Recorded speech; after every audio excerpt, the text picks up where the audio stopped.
স্বামীর মৃত্যুতে দুই সন্তানকে নিয়ে অসহায়ত্বের অন্ধকারে তলিয়ে যাচ্ছেন লাকি আক্তার। লেখাপড়া ছেড়ে দিয়ে বাবার রেখে যাওয়া হোটেল কর্মচারীর চাকরিটাই করছে ছেলে আলামিন শেখ।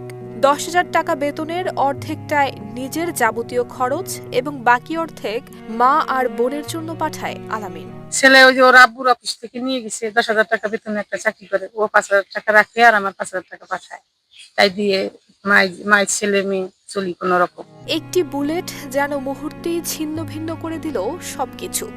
2024 সালের 19 জুলাই সকালে কর্মস্থলে যাওয়ার পথে শাহজাদপুরের বাসতলায় কোটা আন্দোলনের সহিংসতায় গুলিবিদ্ধ হন আব্দুল গনি শেখ। আরে কাট আপ কেনাকাটা লেভেল আপ করতে এলো cut up. Best deals, authentic products আর ফাস্ট ডেলিভারি পেতে ডাউনলোড করুন কাট আপ অ্যাপ। দীর্ঘক্ষণ রাস্তায় পড়ে থাকার পর স্থানীয়রা তাকে হাসপাতালে নিয়ে গেলে চিকিৎসক মৃত ঘোষণা করেন। 2 দিন পর 21 জুলাই তার মরদেহ এসে পৌঁছায় গ্রামের বাড়ি রাজবাড়ির খানপুরে। অভাবের সংসারে সন্তানদের ভবিষ্যৎ নিয়ে অনিশ্চয়তায় দিন পার করছেন লাকি আক্তার।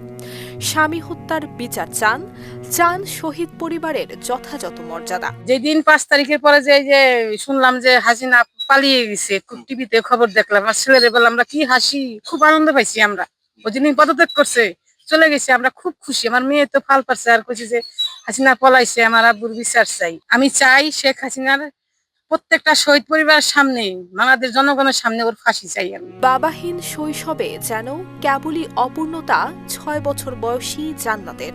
ক্যালেন্ডারের পাতা উল্টাবে, বছর ঘুরে বারবার জুলাই আসবে, কিন্তু লাকি আক্তারদের অসহায়ত্ব কিংবা জীবনের অনিশ্চয়তা ঠিক কবে ঘুচবে সেই প্রশ্ন যেন রয়েই যায়।